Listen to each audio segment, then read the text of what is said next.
I'll be honest with you, I did not want to make this video at all. I wasn't in the mood. Today is Sunday, so it should have been upload day, but I have only got the footage for the video so far, and I haven't done the voiceover, which I'm doing right now. Haven't made the thumbnail and whatnot. And yeah, sure, I can just throw around excuses like, oh, it's been a busy week and all that, which it's true. It has been a busy week, both activity wise and mentally. But I thought, am I really going to just like go back to my old habits and prove myself right with the fact that I can't see something through to the end? Because it's almost been a theme. It's through my previous attempts at creating content, I actually have multiple instances of uploading 3 videos in a new channel and then never uploading it at all, and that channel just fades into oblivion. But anyway, here we are today, and so we're gonna be continuing the Backlog Perspectives. So this is part 2, and previously we've had a brief personal gaming history, and today I think we're gonna jump right into the backlog part. So I guess we can start with when the first backlog actually appeared. And this might be a little bit misleading because obviously backlogs appear from whenever you start gaming. But whenever I was young, it's actually not an idea that I understood yet. So when I started playing my first game, I did not know the idea of a backlog or what it even meant and if it even existed. So it technically didn't exist until I knew of the idea, which was around the time of, I guess, I'd say high school, or maybe even creeping towards the start of university, because that was the time when I started to branch out from competitive shooters and whatnot into other games like RPGs and all of the quote-unquote mainstream titles and popular games and games that you should not miss and must-try games and all of that. So with the limited amount of video game literacy I had due to dabbling mostly just in shooters and competitive games, I just thought I'd search on the Steam store for games that I've heard of and, well, games that are technically critically acclaimed or well-renowned and all of that. So I searched at the start for Assassin's Creed and The Witcher because I have known about the Assassin's Creed video games for quite a while, but I've never really got to play one. And I remember quite vividly when I was young going to a video game store to repair my PlayStation Portable or just to get new games installed. I saw the cover art for games like Assassin's Creed. I forgot which version it was, but and then a couple of years later, when I saw the Witcher physical copy in one of the stores, I thought, hey, that looks cool. So it always was there in my mind as a game that was a go-to. So when I browsed on Steam, I saw that there were bundles containing Assassin's Creed 1, Assassin's Creed Brotherhood, and the other bundle was Witcher 1, Witcher 2, and Witcher 3. So, with me being the inexperienced gamer in terms of playing RPGs and any genre outside of competitive games, I thought, hey, that's a good deal. So I bought both of the bundles, and little did I know, a couple of those games have persisted even till today in the backlog and have not been, well, I have touched them, but I have not finished them.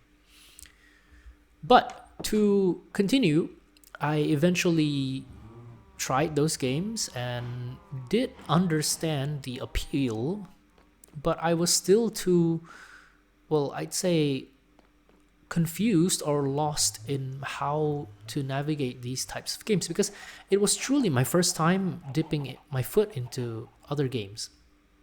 So I sort of just drifted back and forth, tried other games, bought other more mainstream titles and modern games and whatnot. And through trying lots of other games, I sort of was able to understand that there were certain types of genres that spoke to me a little bit more. And I fell into Final Fantasy, as well as Monster Hunter, which was technically not a new game because I've played the older versions on my PlayStation Portable. But when I tried Monster Hunter World for the first time, that was like eye-opening. I was like, holy, that is an amazing game, and I did not know that they made games like these in this day and age. And that was during my, I'd say, early university years, I think. And so after that, I just slowly branched out, got some recommendations from friends, and at least at that point, I was a little bit less reluctant to try them because I knew that, hey, other games do exist aside from shooters and live service games. And I tried multiple like games in the same series, and whenever I'd get bored, I'll just try and hop onto a new series. I tried games like Elden Ring. I tried games like some of the games that I did try were sort of throwaway games. Well, I don't want to say throwaway because that sounds a little bit too rude, but games that are not necessarily popular, but I just thought that it was interesting, and it seemed like the length to complete the game was a little bit short, so it caught my attention, and I felt like it was less of a commitment, so I did a couple of those. And I think so far, even though my experience with games like Final Fantasy has not been as deep or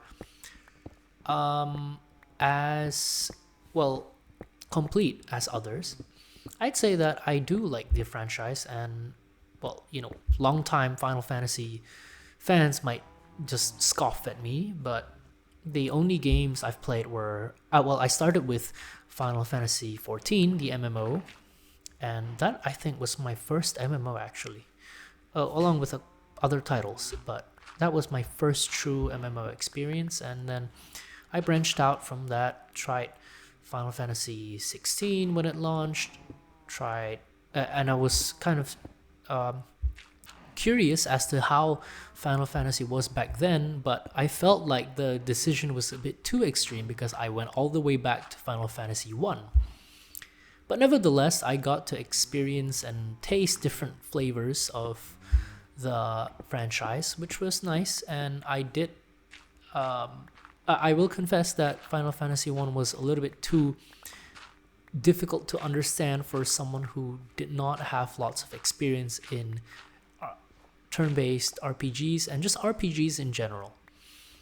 But over the years, I've played about, I guess, close to 100 different titles, and I can't just remember every single game off the top of my head, but it's not that 100 is a lot of games because other people have 10 times the amount of that. But I will say that the backlog doesn't really end, because it almost seems like whenever you try to finish the current iteration of your backlog, you tend to just add more games to it, but over time you'll chip away and be able to finish the previous iteration of the backlog, thus, I guess, increasing your threshold to a certain extent.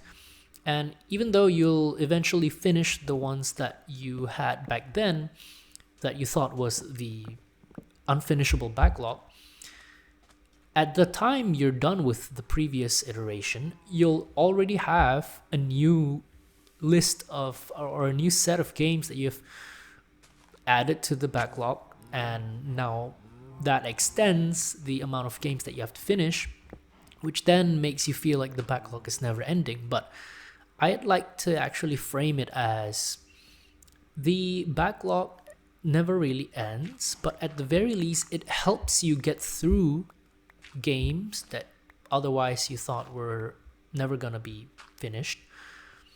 And I don't really know where I'm going with this, but I guess I'll just say that it's okay to have a backlog and you don't have to stress too much about it. At least I went through multiple phases of this and was able to make peace eventually by just accepting the fact that it probably won't end and to just enjoy the ride.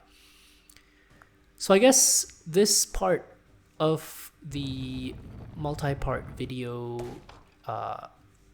is a little bit scattered, but I was just telling the story of how I started to have a backlog. So yeah, I guess that's it for this part of the multi-part video. I don't want to call it a series because it's not going to be that long. But yeah, I will see you next time, and we'll I guess the next video will be the last one, the final part, where I can go a little bit more in depth into maybe specific games that I've had that I've played in the past, and which ones had the most impression towards me, and maybe a little bit more into the phase of life that I was in during the time when I was playing a specific game, because I think that ties in a lot to how you remember a game. So yeah, that's it for today's video, and I'll see you in the next one. Bye bye.